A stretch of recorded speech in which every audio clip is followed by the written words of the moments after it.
There's some times in life you just gotta stop. You can't go on.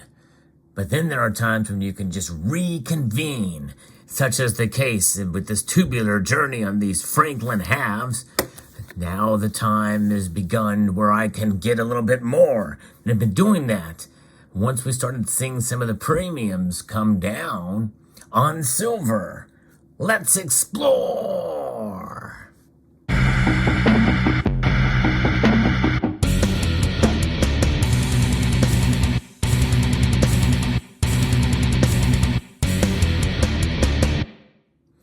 Some of the premiums have come down a bit on silver recently, and I've taken advantage from my local coin shop, from my anecdotal evidence that I've started to see some of the premiums come down, especially for constitutional silver here. So to start out, I'm going to actually fill a lot of this up, and not all of it obviously, but I've gotten some deals on some of the Franklin half dollars here. I'm going to pull two out here that in one purchase I made some time ago, just now adding them to the stack when the premiums have come down a bit. And you know, the thing is my local coin shop, or one of the ones I visit, have been charging more for half dollars than for quarters and dimes for constitutional silver. So it was one of those things where I don't know if I want to pay the extra for essentially kind of the same weight. Well, they've kind of went back to all of it being the same. So now I'm going to add these two to the tube here and fill it up even more. So there's two more added. But that's not all, because time to time, you know, you find other deals and other things, and that's exactly what happened here with a purchase that I made recently. Even with the prices going up for silver, they actually are charging the same price. These are more recent purchases that I've gotten.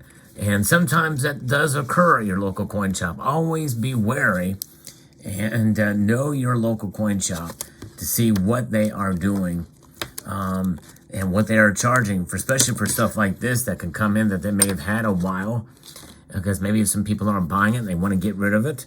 And that is the case here. And so a few more Franklin half dollars that I'm going to be adding to this tube here momentarily. It's remarkable to see. It's interesting, and that's part of what it means to be an agile silver stacker. This year, I bought more silver than I have in any other year in my entire life. Most of it bigger bars and the like, but I still am accumulating the smaller stuff too.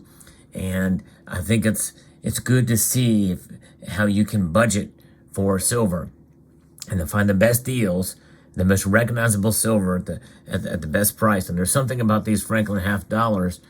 You can find most of them in pretty good shape. In pretty good shape indeed. And they are recognizable, very rarely faked, by the way, because they're essentially just, you know, again, what is referred to as junk silver. I don't like to use that term.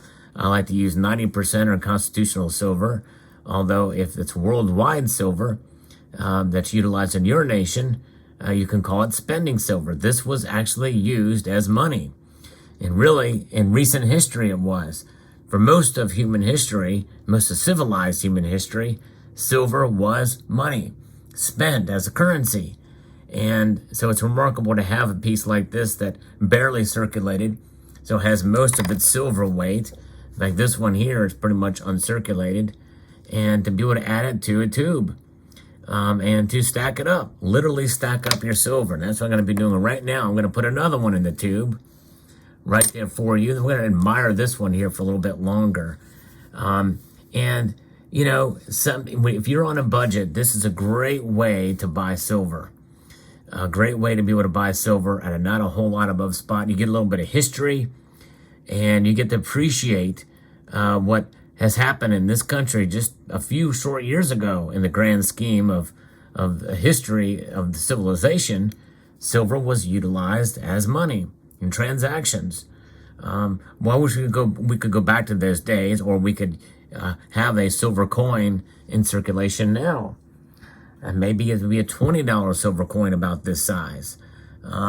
because half dollars do not circulate.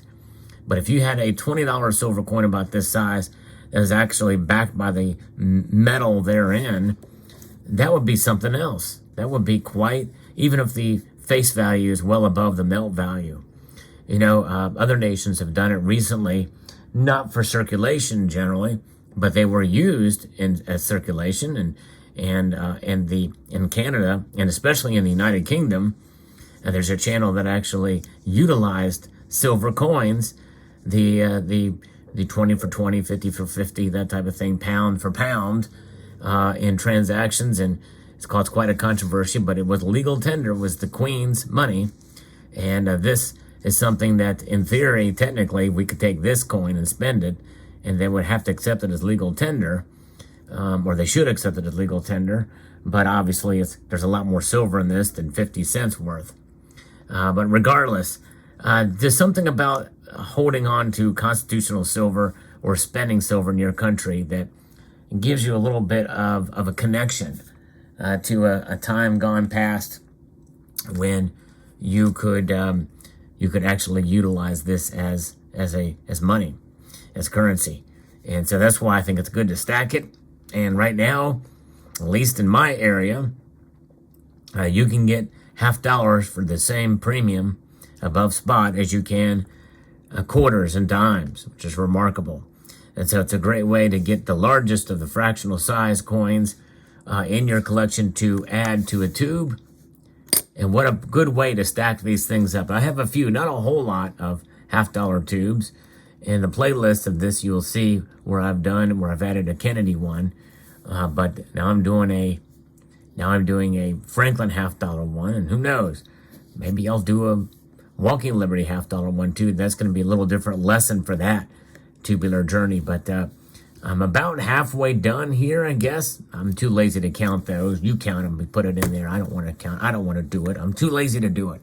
But I know that I'm about halfway there now, and I'm going to keep on going as I can. And conveniently, there's a smart way to buy silver, and I like to do it as smart, as intelligent as I can. Obviously, we cannot predict where the price of silver is going to go day to day, month to month, year to year. But in the end, we accumulate this, and in the smart way, we will preserve our wealth. Dollar cost averaging, intelligent dollar cost averaging. That's what it's about. Mr. Franklin, I think, would agree, and as he is shown on this particular piece. And there's only one other piece of currency that he's on, and that is the $100 bill. You know, people say, well, it's all about the Benjamins, but, you know, in my view, that $100 bill intrinsically has less value than this coin that Benjamin Franklin is on. So in my view, it's all about these Benjamins, because in the end, this is what's going to last for a long time, whereas that $100 bill will eventually, in due course, either go to zero or be worth less in the marketplace than this $50. Yes, I know that seems outrageous to say now, but keep in mind the history of silver's price over hundreds of years, or even just 100 years. It should tell us something. All right, so there it is. Stacking, the journey continues. And if you enjoyed this video and others like it, I will hope you will check out this particular journey and in the playlist, the tubular journey, I call it, because we're putting these in a tube, and it is a tubular time as we talk about small silver stacking and increments. We've done them with silver dollars as well, and other products. So there you have it. I want to extend a multitude of gratitude to all of it. Let's take them all out and see all that silver together in the hand. Look at that. Remarkable. That's silver for you. That's real money. Oh, yeah. Let me know what your thoughts are in the comment section below. I would like to extend a multitude of gratitude to all of you for taking the time to watch this video.